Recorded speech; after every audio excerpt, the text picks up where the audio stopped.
Shalom, salam sejahtera.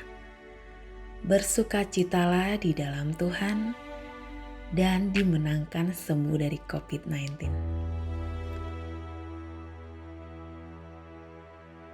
Aku adalah seorang tenaga medis.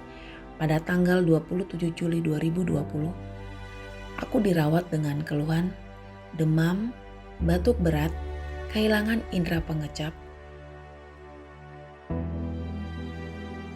Aku tidak bisa merasakan rasa makanan apapun itu. Aku juga kehilangan indera penciuman. Aku juga sama sekali tidak bisa mencium bau atau wangi apapun itu. Trombositku juga agak turun. Kondisiku saat itu sangat lemah. Hari itu juga aku dilakukan swab.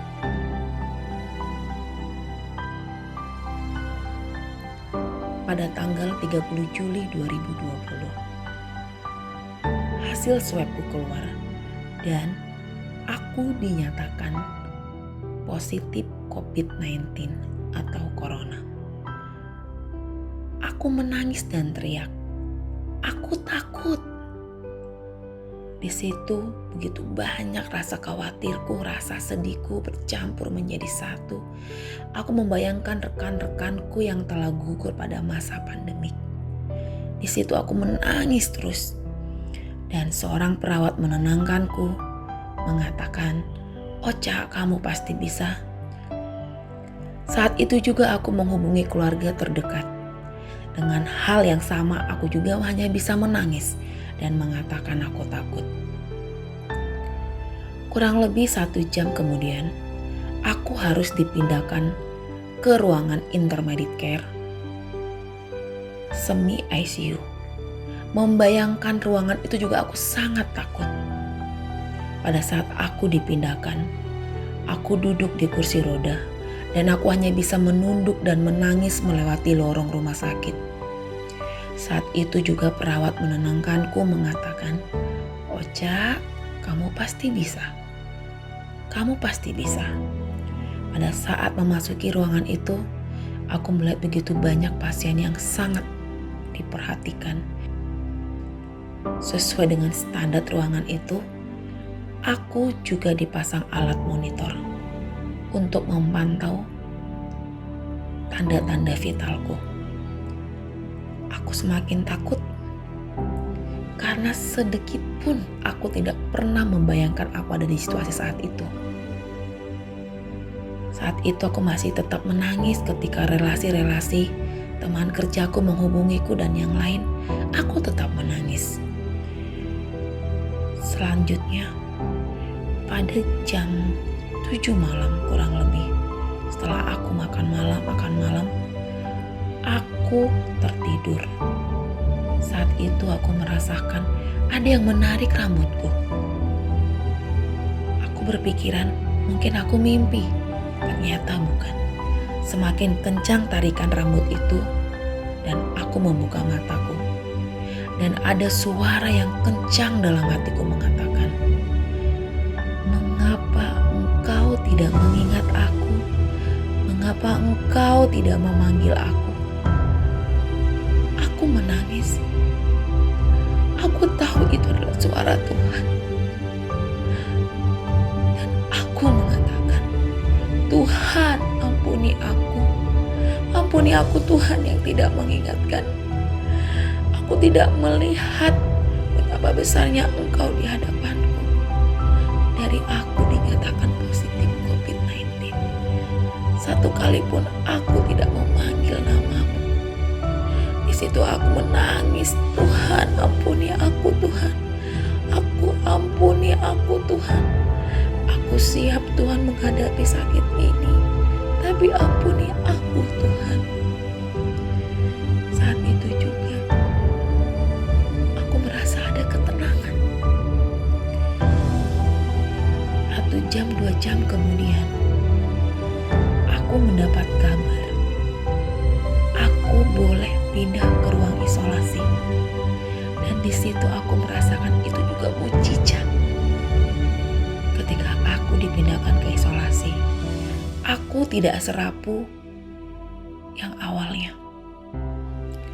Ketika aku melewati kembali lorong rumah sakit itu, aku mulai bisa melihat kepalaku sudah tidak menunduk. Hatiku masih menangis, tapi aku sudah mulai ada rasa sukacita.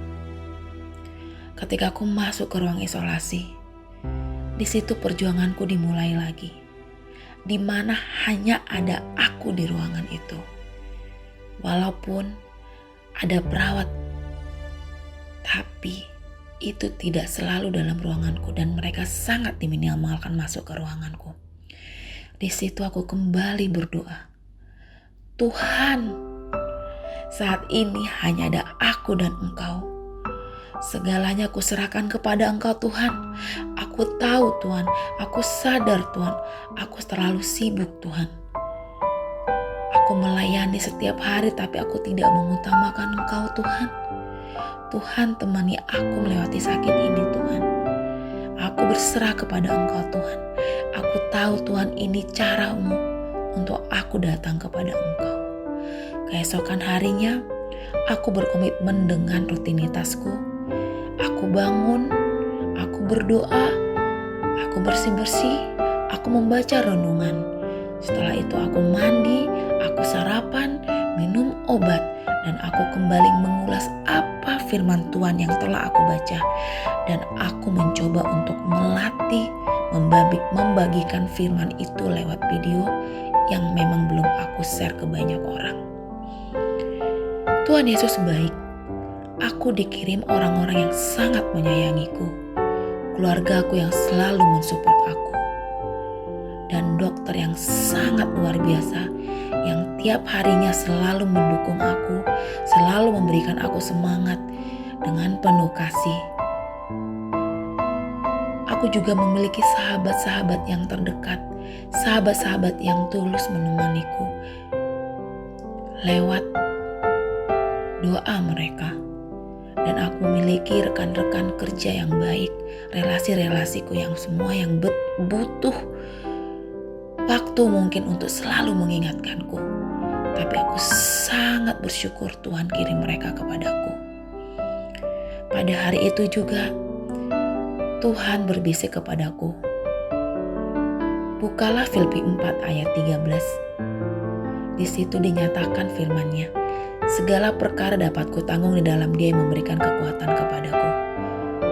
Pada saat itu juga Tuhan izinkan aku membuat satu karya untuk Dia dan membuat satu lagu yang berjudul Ku Tak Mau Rapuh. Dan ini adalah lagu keduaku. Lagu pertamaku bersama Bapakku Pasti Bisa itu juga menjadi penguatku dalam kondisi saat itu. Setelah itu hari terus berlangsung. Aku tak melakukan rutinitas yang sama. Pada hari keempat, demamku sudah mulai tidak ada. Setelah itu, pada hari keenam, batuku sudah mulai berkurang. Tetapi saat itu, aku merasakan sakit yang tiap hari aku dipasang infus karena pembuluh darahku mungkin sensitif. Dan itu aku rasakan bisa 2-3 kali, 3-4 kali. Setelah itu, hari berikutnya, kondisiku mulai semakin membaik. Dan saat itu juga, dokter mengatakan, aku bisa tidak dipasang infus. Di situ aku juga merasakan sukacita yang luar biasa. Setiap sakit yang kurasakan selama di rumah sakit aku nikmati, aku syukuri karena ini cara Tuhan untuk aku selalu dekat kepada Dia. Pada tanggal 6 Agustus, aku boleh diperbolehkan pulang. Di situ aku merasakan hadirat Tuhan lagi yang luar biasa. Tapi saudara-saudara, saat itu imanku diuji kembali. Ada suara Tuhan mengatakan, Rosa, pergilah ke kamar sebelah. Di situ ada seorang bapak. Dan di situ aku kembali mengatakan, Tuhan, berkehendaklah Engkau atas apa yang Engkau inginkan. Ternyata Tuhan menginginkan aku untuk mendoakan bapak itu. Aku izin ke perawat dan perawat memperbolehkan. Dan aku berdoa kepada bapak itu. Dan hadirat Tuhan dirasakan oleh Bapak itu dan dia mengatakan, aku pasti sembuh, kita pasti sembuh, kita harus bisa melewati corona ini. Saudara-saudara, corona ini benar ada, benar bahaya dan benar nyata. Semua yang aku rasakan sangat tidak enak. Saudara-saudara, saya sangat menyesal, saya sangat merasa terpukul. Setiap hari saya melayani, tapi saya selalu lalai dalam kesibukan saya. Saya tidak fokus untuk melayani Tuhan. Ketika kita melakukan protokol kesehatan, ketika kita makan sesuai dengan yang standar untuk kita tetap sehat, tapi ketika Tuhan mengizinkan terjadi sakit apapun itu, kita tidak bisa mengelak, kita tidak bisa mengatakan tidak. Tapi saudara-saudaraku,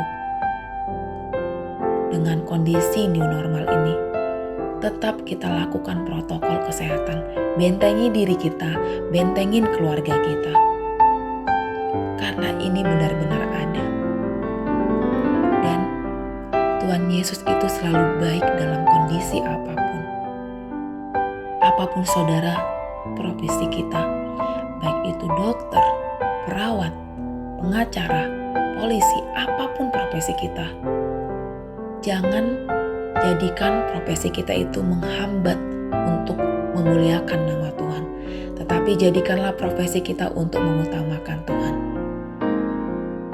Saudara-saudara, jangan pernah melihat siapa yang menyampaikan ucapan ini semua, tapi lihat apa yang telah aku sampaikan. Ini semua demi kemuliaan Tuhan, ini semua demi kemurahan hati Tuhan. Aku sangat menyaksikan kebaikan Tuhan yang sangat luar biasa. Aku pulang walaupun dengan kondisi di karantina, aku tetap melakukan rutinitas yang sama. Dan saat itu juga, aku nikmati proses itu. 2 minggu indera penciumanku kembali. 10 hari indera pengecapku kembali. Dan aku tidak ada batuk dan aku tidak ada demam. Dari awal aku dirawat, kondisi paruku sangat membaik. Itu juga adalah mukjizat bagiku. Sampai pulang pun aku tidak merasakan napas yang berat dan kondisi paruku tetap baik. Tuhan Yesus sangat baik, aku disembuhkan, aku dipulihkan di dalam Kristus. Kepada saudara-saudaraku, tetap kita andalkan Tuhan. Kebaikannya sangat luar biasa. Luangkan waktu untuk berdoa, luangkan waktu untuk melibatkan segala perencanaan kita. Aku selalu berdoa untuk kalian. Kita sama-sama melewati pandemik ini. Sehat selalu. Semoga badai cepat berlalu. Tuhan Yesus memberkati. Salam sehat, salam merdeka. Tuhan Yesus selalu sayang kepada kita. Amin. Shalom.